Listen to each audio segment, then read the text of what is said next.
भगवद्गीतेतील अध्याय 3 कर्मयोग। अर्जुन उवाच जायसी चेतकर्मणस्ते मता बुद्धिः जनार्दन तत्किं कर्मणि घोरे मां नियोजयसी केशव।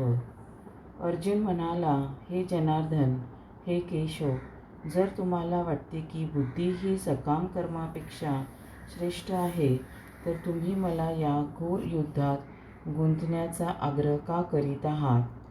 तात्पर्य: आपला जिवलग मित्र अर्जुन याला भौतिक दुःखाच्या महासागरातून मुक्त करण्याच्या दृष्टीने पुरुषोत्तम भगवान श्रीकृष्णांनी यापूर्वीच्या अध्यायात आत्म्याच्या स्वरूप परिस्थितीचे विस्तृत वर्णन केले आहे आणि आत्मा साक्षात्काराचा मान्य केलेला मार्ग म्हणजे बुद्धियोग किंवा कृष्ण भावना हा आहे, अशी शिफारस केली आहे. काही वेळा कृष्ण भावना म्हणजे निष्क्रियता होय, असा गैरसमज केला जातो आणि अशी गैरसमजूत असणारा मनुष्य बऱ्याच वेळा एकांतवासात पवित्र हरिनामाचा जप करून पूर्णपणे कृष्ण भावना भावित होण्याकडे प्रवृत्त होतो. परंतु कृष्ण भावनेच्या तत्त्वज्ञानात पारंगत झाल्याशिवाय एकांतस्थळी पवित्र हरिनामाचा जप करणे उचित नाही, कारण अशा ठिकाणी अज्ञानी लोकांकडून एखाद्याला केवळ पोकळ मानसन्मान प्राप्त होईल. अर्जुनालाही वाटले की कृष्ण भावना बुद्धियोग किंवा आध्यात्मिक पथावरील ज्ञानविषयक बुद्धी म्हणजेच सक्रिय जीवनातून निवृत्त होणे, एकांतवासात जप तप याचे आचरण करणे होय. दुसऱ्या शब्दात सांगावयाचे तर अर्जुनाला कृष्णभावनेचे कारण सांगून चतुराईने युद्ध टाळायचे होते, परंतु प्रामाणिक शिष्य म्हणून त्याने ही गोष्ट आपल्या गुरुसमोर मांडली आणि श्रीकृष्णांना आपल्यासाठी आचरणीय अशा उचित मार्गाबद्दल प्रश्न केला. याचे उत्तर म्हणूनच भगवान श्रीकृष्णांनी कृष्ण भावनाभावित कर्म किंवा कर्मयोगाचे विस्तृत वर्णन या 3 अध्यायामध्ये केले आहे. व्यामिश्रेणेव वाक्येन बुद्धिं मोहयसीव मे तदेकं वद निश्चित्य येन श्रेयो अहम् आपनुयाम. तुमच्या संदिग्ध बोलण्यामुळे माझी बुद्धी गोंधळून गेली आहे, म्हणून यापैकी कोणती गोष्ट माझ्यासाठी सर्व दृष्टीने श्रेयस्कर आहे ते कृपया निश्चितपणे मला सांगा. तात्पर्य: यापूर्वीच्या अध्यायात भगवद्गीतेचे प्रास्ताविक निवेदन म्हणून सांख्ययोग, बुद्धियोग, बुद्धीद्वारे इंद्रिय निग्रह, निष्काम कर्म आणि नवसाधकाची स्थिती इत्यादी विविध मार्गाचे वर्णन करण्यात आले आहे. पण या सर्वांची मांडणी पद्धतशीरपणे करण्यात आली नव्हती, म्हणून आकलन किंवा बोध होण्यासाठी आणि आचरण करण्यासाठी या मार्गाची सुसंगत मांडणी आवश्यक होती. यास्तव वरकरणी गोंधळात टाकणाऱ्या या गोष्टींचे स्पष्टीकरण अर्जुनाला हवे होते, ज्यामुळे सर्वसाधारण लोकही विपर्यास न करता त्यांचा स्वीकार करू शकतील. शब्दांची फसवणूक करून अर्जुनाला गोंधळात टाकावे हा जरी श्रीकृष्णांचा उद्देश नव्हता, तरी अर्जुनाला कृष्ण भावनेची पद्धती म्हणजे निष्क्रियता ही सक्रिय सेवा आहे हे समजू शकले नाही. दुसऱ्या शब्दात सांगायचे झाल्यास, गांभीर्याने आणि प्रामाणिकपणे भगवद्गीतेचे रहस्य समजून घेणाऱ्या सर्व विद्यार्थ्यांसाठी अर्जुन आपल्या प्रश्नाद्वारे कृष्ण भावनेचा मार्ग मोकळा करीत आहे. श्री भगवान उवाच लोके अस्मिन् द्विविधा निष्ठा पुरा प्रोक्ता मया नघ ज्ञानयोगेन सांख्यानां कर्मयोगेन योगिनां. श्री भगवान म्हणाले, हे निष्पाप अर्जुना, मी यापूर्वी सांगितले आहे की आत्मा साक्षात्कारासाठी प्रयत्न करणाऱ्या मनुष्याचे 2 वर्ग आहेत. काही जणांचा तात्विक तर्काद्वारे अर्थात ज्ञानयोगाद्वारे आणि इतरांचा भक्तिपूर्ण सेवेद्वारे आत्मसाक्षात्काराची होण्याकडे कल असतो. तात्पर्य: दुसऱ्या अध्यायातील 39व्या श्लोकामध्ये सांख्ययोग आणि कर्मयोग किंवा बुद्धियोग या दोन मार्गाचे वर्णन भगवंतांनी केले आहे आणि याच मार्गाचे अधिक स्पष्टीकरण भगवंतांनी या श्लोकामध्ये केले आहे. ज्या लोकांची तर्क करून प्रायोगिक ज्ञान आणि तत्वज्ञान यांच्या सहाय्याने सर्व ज्ञान प्राप्त करण्याची प्रवृत्ती आहे, त्यांच्यासाठी सांख्ययोग किंवा आत्मा आणि प्रकृतीच्या स्वरूपाचे पृथक्करणात्मक ज्ञान ही विषयवस्तू आहे. दुसऱ्या अध्यायातील 61व्या श्लोकामध्ये सांगितल्याप्रमाणे मनुष्याचा दुसरा वर्ग हा कृष्ण भावनाभावित कर्म करणाऱ्याचा आहे.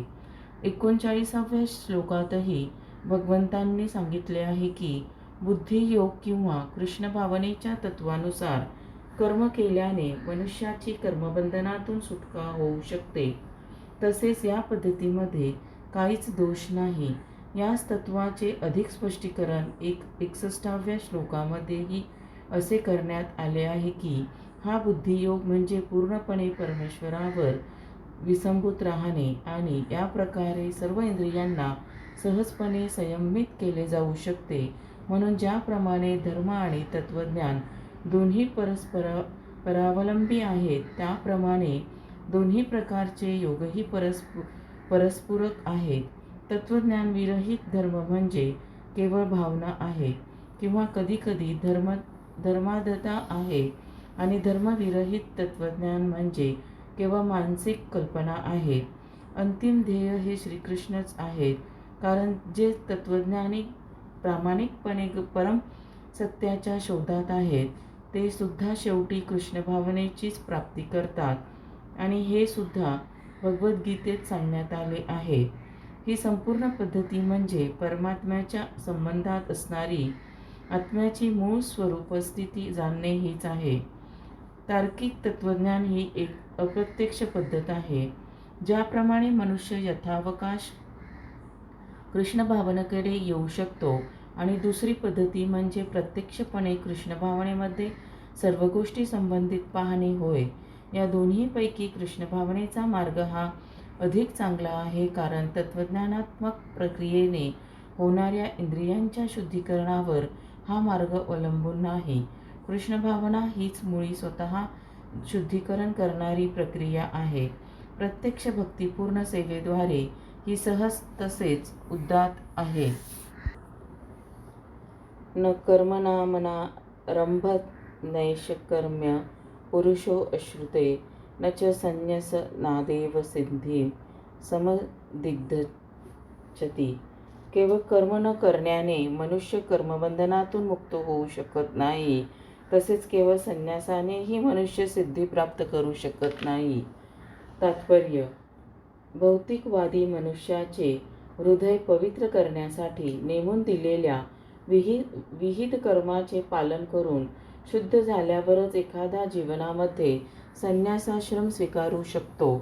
शुद्धतेशिवाय आकस्मिकपणे जीवनातील चौथ्या आश्रमाचा स्वीकार करून सिद्धी प्राप्त होऊ शकत नाही. प्रायोगिक तत्वज्ञानी लोकांनुसार केवळ संन्यासाश्रम स्वीकारल्याने किंवा सकाम कर्मातून निवृत्त झाल्याने मनुष्य त्वरित नारायणाप्रमाणेच होतो, परंतु श्रीकृष्ण या तत्वाला मान्यता देत नाहीत. हृदयशुद्धीशिवाय संन्यास हा सामाजिक व्यवस्थेमध्ये केवळ गोंधळच निर्माण करतो. याउलट आपले विहित कर्म न करता एखादा जर भगवंतांच्या दिव्यसेवेचा स्वीकार करीत असेल तर त्याने या मार्गामध्ये केलेल्या कितीही प्रगतीचा स्वीकार भगवंत करतात. स्वल्पमस्य धर्मस्य त्रायते महतो भयात्. या तत्वाच्या अल्पशा पालनानेही एखादा महान संकटातून पार होऊ शकतो. न हि कश्चित् क्षणमपि जातु तिष्ठत्य कर्मकृत कार्यते यवशः कर्म सर्वः प्रकृती जय गुणेः. प्राकृतिक गुणांपासून प्राप्त केलेल्या गुणांवर मनुष्याला असहाय्यपणे कर्म करण्यास भाग पडले जाते. म्हणून कोणालाही एक क्षणभर सुद्धा काही कर्म करण्यापासून परावृत्त होता येत नाही. तात्पर्य: सतत क्रियाशील राहणे हा देहधारी जीवनाचा प्रश्न नसून आत्म्याचा स्वभावच आहे. आत्म्याच्या उपस्थिती वाचून भौतिक शरीर हालचालही करू शकत नाही. भौतिक शरीर हे मृत यंत्राप्रमाणे आहे, जे आत्म्याद्वारे चालविले जाते. हा आत्मा सतत क्रियाशील असतो व तो क्षणभरही थांबू शकत नाही. म्हणून आत्म्याला कृष्ण भावना भावित सत्कर्मामध्ये संलग्न व्हावे लागते, नाहीतर तो मायेच्या अधिपत्याखाली चालणारे कार्य करण्यास प्रवृत्त होतो.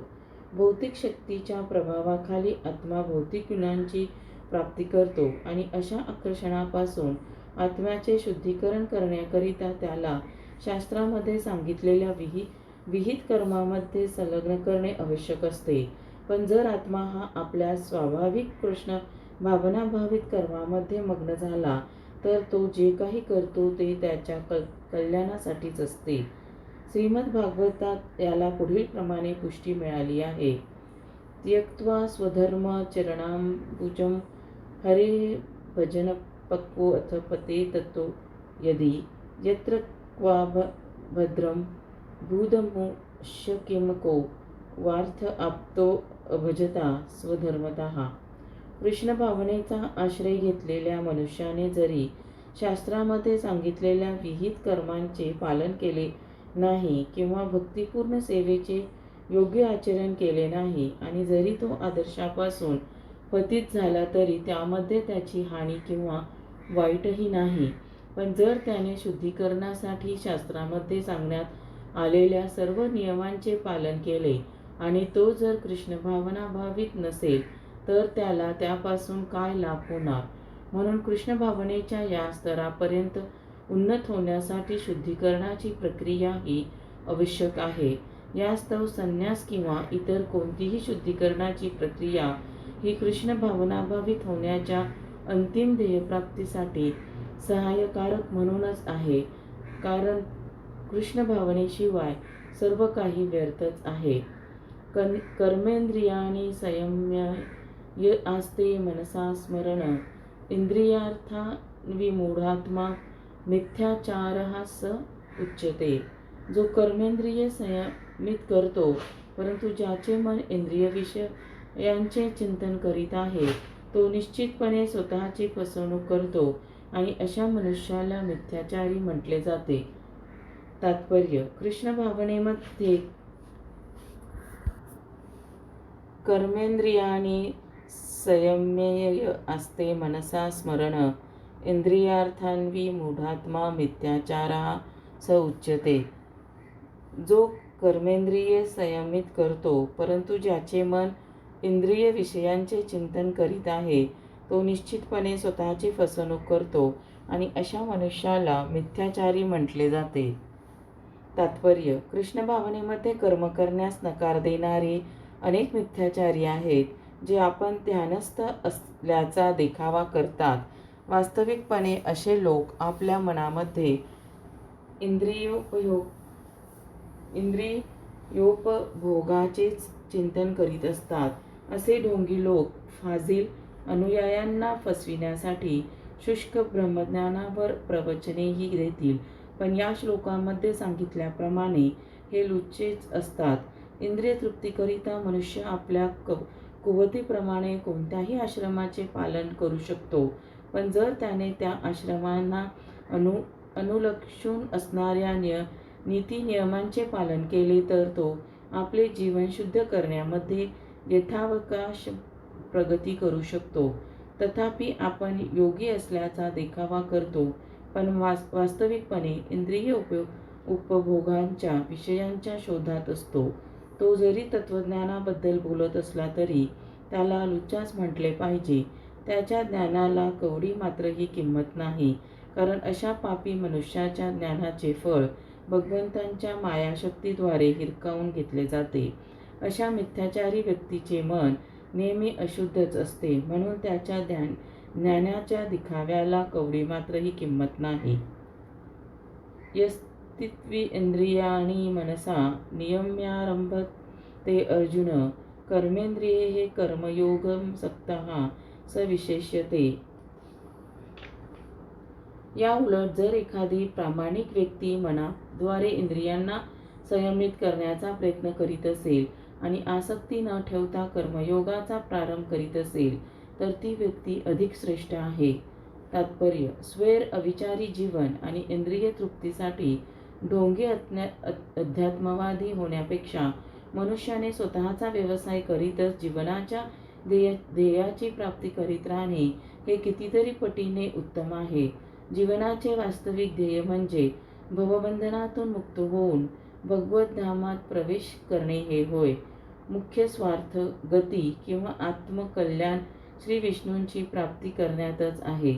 संपूर्ण वर्णाश्रम पद्धतीची व्यवस्थाच अशा रीतीने करण्यात आली आहे की ज्या योगे आपण श्री विष्णूंची प्राप्ती करू शकू. एखादा गृहस्थाश्रमीही कृष्ण भावनेमध्ये नियमित सेवा करून श्री विष्णूंची प्राप्ती करू शकतो. आत्मसाक्षात्कार प्राप्तीसाठी शास्त्रामध्ये सांगितल्याप्रमाणे मनुष्य संयमित जीवन व्यतीत करून आसक्ती न ठेवता आपला व्यवसाय करू शकतो आणि आध्यात्मिक प्रगतीही करू शकतो. जो प्रामाणिक मनुष्य या पद्धतीचे पालन करतो तो निष्पाप लोकांना फसविण्यासाठी दिखाऊ अध्यात्मवादाचा स्वीकार करणाऱ्या पाखंडी व्यक्तीपेक्षा अत्यंत चांगल्या स्थितीत आहे. केवळ उदरनिर्वाहाकरिता ध्यान करणाऱ्या भोंदू योगीपेक्षा रस्त्यावर झाडू मारणारा प्रामाणिक झाडूवाला कितीतरी पटीने श्रेष्ठ आहे. नियतं कुरु कर्म त्वं कर्म ज्यायो ह्यकर्मणं शरीरयात्रापि च तेन प्रसिद्धयेद कर्म. तुझे नियत कर्म तू कर, कारण नियत कर्म करणे हे कर्म न करण्यापेक्षा श्रेष्ठ आहे. कर्म केल्या वाचून मनुष्य आपल्या शरीराचाही निर्वाह करू शकत नाही. तात्पर्य: असे पुष्कळ भोंदू योगी आहेत जे स्वतः उच्च कुलीन असल्याचे दर्शवितात. आध्यात्मिक जीवनातील प्रगतीकरिता आपण सर्वस्वाचा त्याग केल्याचा दिखावा करणारे अनेक मोठमोठे व्यावसायिकही आहेत. अर्जुनानेही मिथ्याचारी व्हावे अशी श्रीकृष्णांची इच्छा नव्हती. या उलट श्रीकृष्णांची इच्छा होती की अर्जुनाने क्षत्रियांसाठी सांगण्यात आलेले नियम कर्म करावे. अर्जुन हा गृहस्थ आणि सेनापती होता, म्हणून त्याने गृहस्थ व सेनापती राहूनच क्षत्रियांसाठी सांगण्यात आलेल्या धार्मिक कर्तव्यांचे पालन करणे हे त्याच्यासाठी हितकारक होते. अशा प्रकारचे कर्तव्यपालन भौतिकवादी मनुष्याचे हृदय कर्मशः शुद्ध करून त्याची भौतिक दोषापासून मुक्तता करते. उदरनिर्वाहाकरिता तथाकथित त्याग करण्याला भगवंतांनी तसेच कोणत्या शास्त्रानेही कधीच मान्यता दिली नाही. सरतेशेवटी प्रत्येकाला आत्मा आणि शरीर एकत्र ठेवण्यासाठी काहीतरी कर्म करावेच लागते. भौतिक प्रवृत्तीपासून शुद्धीकरण झाल्या वाचून लहरी खातर कर्मत्याग करणे उचित नाही. भौतिक जगात असणाऱ्या प्रत्येक व्यक्तीमध्ये प्रभुत्व गाजविण्याची मलिन प्रवृत्ती निश्चितच असते, किंवा दुसऱ्या शब्दात सांगावयाचे झाल्यास इंद्रिय तृप्ती करण्याची मलिन प्रवृत्ती ही असतेच. अशा दूषित प्रवृत्ती नाहीशा करणे आवश्यक आहे. नियत कर्माद्वारे असे केल्या वाचून मनुष्याने कर्मसन्यास घेऊन दुसऱ्याच्या जीवावर राहून तथाकथित अध्यात्मवादी होण्याचा कधीही प्रयत्न करू नये. यज्ञार्थात् कर्मणोऽन्यत्र लोकोऽयं कर्मबन्धनः तदर्थकर्म कौन्तेय मुक्तसंग समाचर. श्री विष्णू प्रीत्यर्थ यज्ञ म्हणून कर्म केले पाहिजे, नाहीतर कर्म हे या भौतिक जगामध्ये बंधनास कारणीभूत ठरते. म्हणून हे कौंतेया, तू आपल्या नियत कर्माचे पालन श्री विष्णूंच्या संतोषार्थ कर आणि या प्रकारे तू नेहमी कर्मबंधनातून मुक्त राहशील. तात्पर्य: केवळ शरीराच्या निर्वाहाकरिता देखील मनुष्याला कर्म करावे लागत असल्याने विशिष्ट सामाजिक स्थिती आणि गुणवत्ता यांच्या विहित कर्मांची रचना अशी आहे की ज्यामुळे तो हेतूही साध्य होतो. यज्ञ म्हणजे भगवान श्री विष्णू आहेत. सर्व यज्ञकर्मे ही श्री विष्णूंच्या संतोषाप्रीत्यर्थच असतात. वेद सांगतात की यज्ञो वे विष्णुः. दुसऱ्या शब्दात सांगावयाचे तर मनुष्याचे यज्ञ किंवा प्रत्यक्षपणे भगवान विष्णूंची सेवा केल्याने एकच उद्देश सिद्ध होतो. म्हणून या श्लोकात सांगितल्याप्रमाणे कृष्ण भावना हे यज्ञकर्मच आहे. श्री विष्णूंना संतुष्ट करणे हेच वर्णाश्रम धर्माचे ध्येय आहे. वर्णाश्रमाचार वर्ता पुरुषेण परः पुमान विष्णुराध्यायते. म्हणून मनुष्याने श्री विष्णूंच्या संतोषाप्रित्यर्थ कर्म केले पाहिजे. या भौतिक जगात केलेले इतर कोणतेही कर्म बंधनासच कारणीभूत ठरते, कारण चांगल्या व वाईट दोन्ही प्रकारच्या कर्मांना आपापली फळे असतात. त्यामुळे कोणतेही कर्म मनुष्याला बद्ध ठरते. म्हणून मनुष्याने श्रीकृष्णांना संतुष्ट करण्यासाठी कृष्ण भावनाभावित कर्म करणे आवश्यक आहे. अशा प्रकारचे कर्म करणारा मुक्तावस्थेतच असतो. कर्म करण्याची हीच महान कला आहे, परंतु आरंभी या मार्गामध्ये अत्यंत निपुण मार्गदर्शनाची आवश्यकता असते.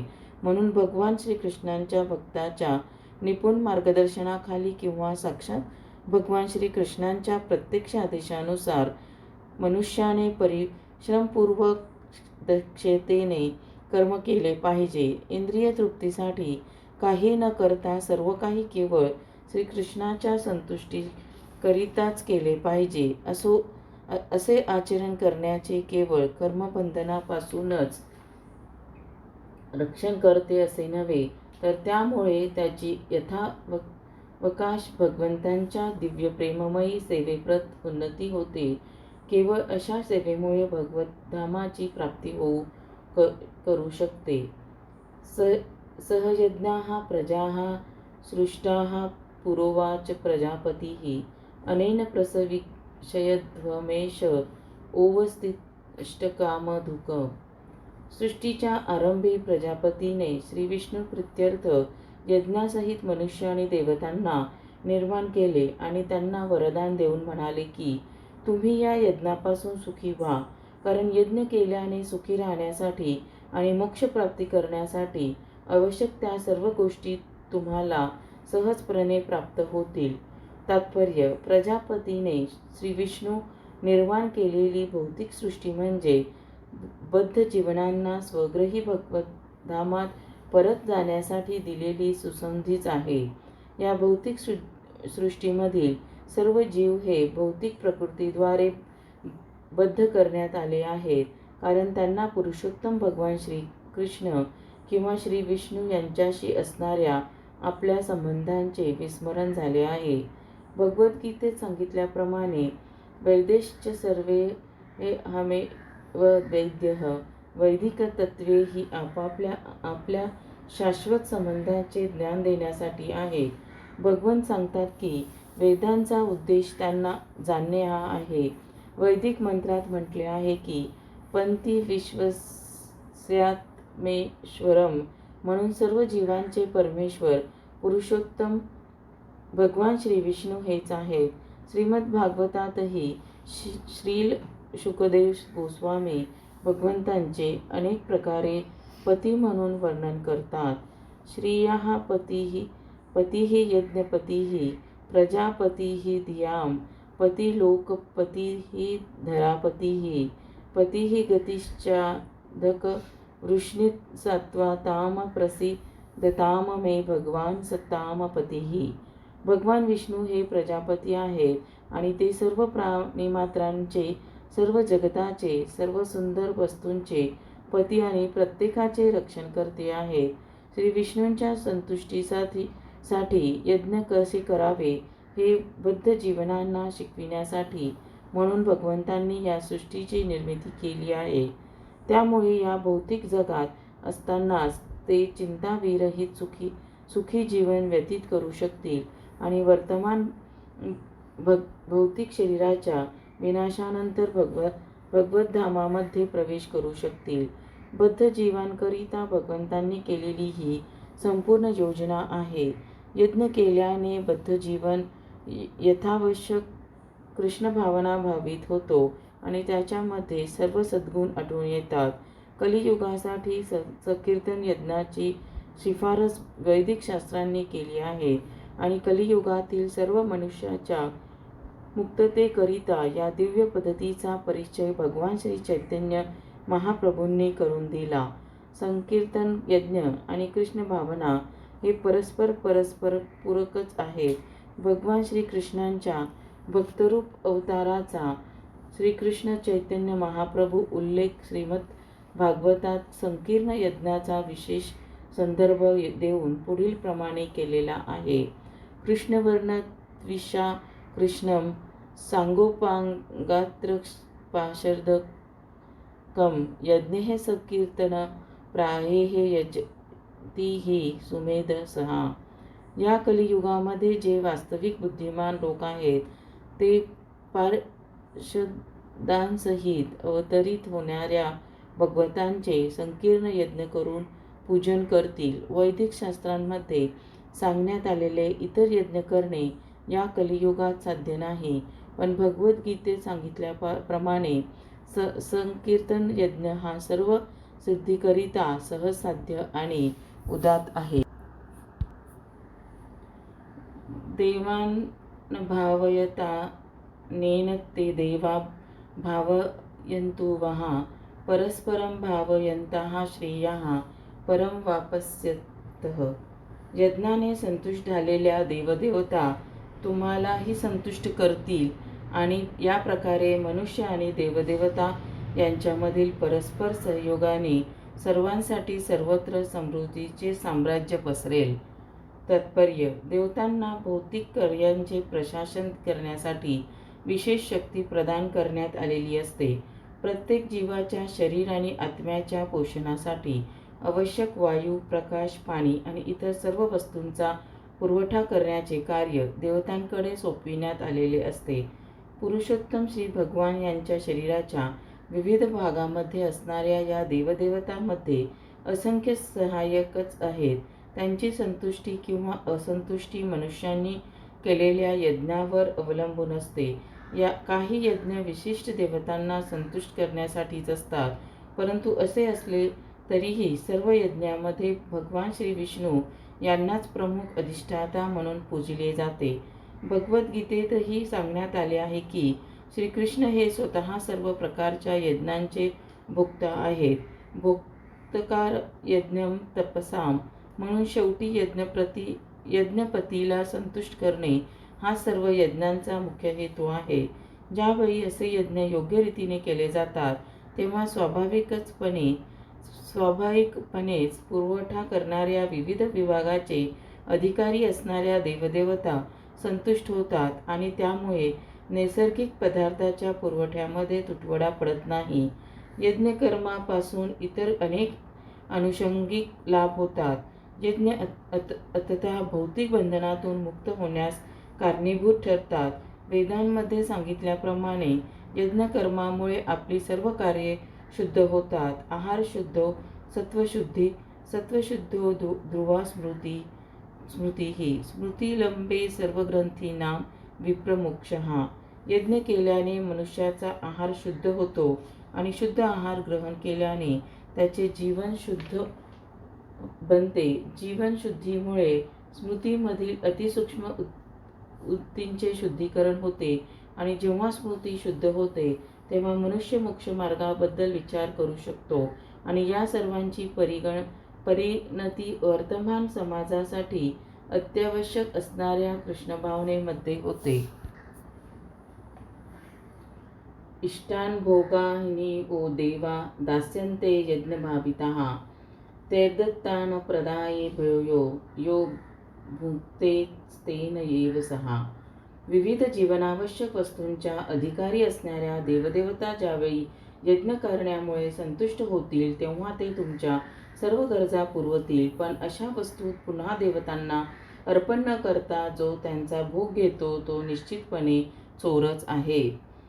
तात्पर्य: भगवान श्री विष्णू यांच्या वतीने जीवनावश्यक वस्तूंचा पुरवठा करणारे त्यांचे प्रतिनिधी म्हणून देवतांना अधिकृत करण्यात आले आहे.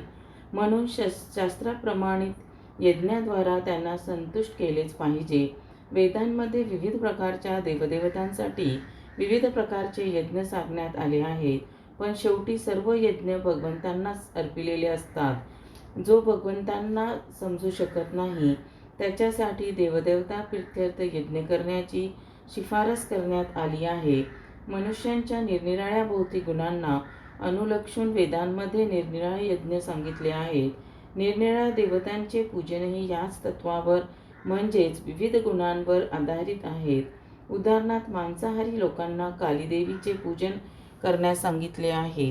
ही कालीदेवता म्हणजे भौतिक प्रकृतीचे घोर रूप आहे आणि कालीदेवतेसमोर पशुयज्ञ करण्यास अनुमती देण्यात आली आहे. परंतु जे सत्वगुणी आहेत त्यांच्यासाठी श्री विष्णूंची दिव्य पूजा सांगण्यात आली आहे. तथापि सर्व यज्ञांचा उद्देश आध्यात्मिक स्थानाप्रत क्रमशः उन्नती करण्याचा आहे. साधारण मनुष्यासाठी निदान 5 यज्ञ, ज्यांना पंचमहायज्ञ म्हटले जाते, ते आवश्यक आहे. तरीसुद्धा मनुष्याने जाणणे आवश्यक आहे की मानवी समाजाला लागणाऱ्या सर्व जीवनावश्यक वस्तूंचा पुरवठा हा भगवंतांचे प्रतिनिधी असणाऱ्या देवदेवतांकडून केला जातो. कोणीही कोणत्याही गोष्टींची निर्मिती करू शकत नाही.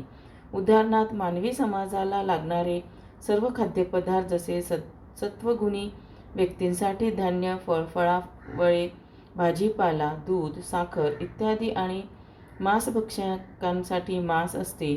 कोणत्याही पदार्थांची मनुष्याद्वारे निर्मिती होऊ शकत नाही. तसेच उष्णता, प्रकाश, पाणी, हवा इत्यादी ज्या जीवनावश्यक वस्तू आहेत त्यापैकी कोणत्याही गोष्टींची निर्मिती मानव समाजाद्वारे होऊ शकत नाही. भगवंताशिवाय भरपूर सूर्यप्रकाश, चंद्रप्रकाश, पाऊस, वारा इत्यादी गोष्टीच असूच शकत नाहीत आणि या गोष्टी वाचून कोणीही जगू शकत नाही.